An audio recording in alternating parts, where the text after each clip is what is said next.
বিএনপির যে বীজ বপন আছে, এই বীজের বাইরে নতুন কিছু দরকার নাই। এখন আলহামদুলিল্লাহ ভালো আছে। বিগত দিনগুলোতে তো ভালো থাকার কোনো কারণ নাই। মামলা ছিল, জেল খাটার ভয় ছিল, ঘুমের আতঙ্ক ছিল, বিভিন্ন কারণে খারাপ ছিল। এখন আলহামদুলিল্লাহ ভালো, অন্তত এই আতঙ্ক গুলা নাই। সর্বোপরি বিএনপির লোক খুব ভালো আছে তা আমি বলবো না। বিভিন্ন এখন নতুন, বিশেষ করে হাইব্রিড বা অন্যান্য এদের এদের দৌরাত্মে আমরা অতিষ্ঠ হয়ে গেছি। এই কারণে মাঝে মাঝে মন চায় যে না, দল থেকে একটু দূরে থাকে মনে ভালো। আর নেতারা যদি এগুলা সক্রিয় হয় তাহলে এটা ওভারকাম করা সম্ভব। Otherwise problem. অবশ্যই নীতি নির্ধারকরা এগুলি নিয়ে ভাবছেন আশা করি আমি। কারণ আমার মনে হয় এমন এত বেশি হাইব্রিড বা অন্যান্য লোকগুলো হয়ে গেছে, এই কারণেই নীতি নির্ধারকরা ভাবছেন বিদায়ী আমাদের সিনিয়র যুগ্ম মহাসচিব রুহুল কবির রিজভী সাহেব একটা বিবৃতি দিয়েছে যে এখন যোগদান বন্ধ বা অন্যান্য ইস্যুগুলা তিনি এটা করছেন। এরকম একটা ইস্যু তৈরি করে আমাদের একটা বিবৃতি দিচ্ছে। এগুলো ভাবে বিদায়ী বিবৃতিটা দিচ্ছে। আমি বলবো যে এটা সাময়িক ভাবে প্রবলেম হচ্ছে, ভবিষ্যতে এগুলো হবে না ইনশাল্লাহ। বিএনপির যে বীজ বপন আছে, এই বীজের বাইরে নতুন কিছু দরকার নাই। বিএনপি ফ্যামিলি আছে, বিএনপির সমস্ত সংগঠন সারা বাংলাদেশ ব্যাপী, সারা বিশ্বে আছে। আমার নতুন কিছু দরকার নাই তো।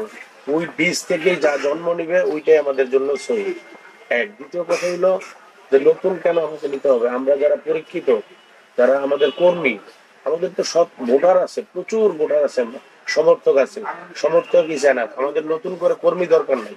বিগত দিনে যারা জেল জুলুম হামলা মামলা খেয়ে যারা পরীক্ষিত, তারাই আমাদের পরীক্ষিত। নতুন করে পরীক্ষা নেওয়ার কিছু নাই। মনে করি আমরা আসলে আমরা জেলে গিয়েও আমরা যে খুব জেলে গিয়ে তো ভালো থাকে না, তারপর আমরা চেষ্টা করেছি জেলে গিয়েও দিক নির্দেশনা গুলা দেওয়ার জন্য। সচেতন কর্মীদের কিভাবে উজ্জীবিত, ওখান থেকে চিঠি লিখতাম আমরা, গোপনে চিঠি লিখে আমরা এলাকায় পাঠাইতাম যে তোমরা এই কাজগুলা করো, এই ওয়ার্ড এইভাবে করবা, এই ইউনিয়ন গুলাতে এইভাবে করবা, এই জেলায় ওই জায়গায় প্রোগ্রাম গুলা করো।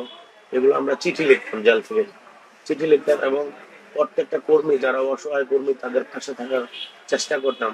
যেমন আমার ফ্যামিলি আছে, ভাই ব্রাদার আছে, বা অন্যান্য যারা কমিটিতে আছে, তাদেরকে আমরা এই নির্দেশনা গুলা দিতাম। আমি ব্যক্তিগতভাবে দিঘিরপাড় ইউনিয়ন একটা মডেল ইউনিয়ন গড়ার জন্য বিগত দিনগুলোতে কাজ করছি, এখনো আমরা করে যাচ্ছি। দিঘিরপাড় ইউনিয়নে আমরা দিঘিরপাড় ইউনিয়নের যে নদী ভাঙ্গা, বিশেষ করে নদী ভাঙ্গাটা একটা বিশাল প্রবলেম। এই নদী ভাঙ্গার জন্য আমরা কাজ করতেছি। এখন ডেভেলপমেন্টের জন্য আপনার এডিপি বা অন্যান্য সংস্থাকে আমরা অফার করছি, আমার এলাকা ভিজিট করছে, রাস্তাঘাট গুলো কিভাবে ডেভেলপ করা যায়। আর বিশেষ করে মানুষের জীবনযাত্রার মান, মানুষের ন্যায় বিচার। আমি মানুষের কল্যাণে সবসময় কাজ করি, ন্যায় বিচার বিশেষ করে। আর মানুষ যে কোনো প্রবলেম হইলে, যেমন আমি বিগত দিনগুলোতে আপনার দিঘির পাড়ে যেমন চরাঞ্চল গুলা আওয়ামী লীগের দোসররা যারা ছিল বেশিরভাগ, তারা নদী খাইটা নদীকে আপনার নদী ভাঙ্গনে উৎসাহিত করছে।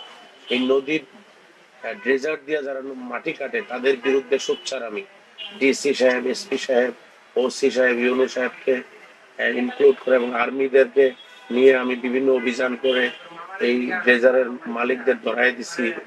এবং যারা এই কাজগুলো অপকর্মগুলা করে তাদের বিরুদ্ধে সবসময় সোচ্চার ছিলাম।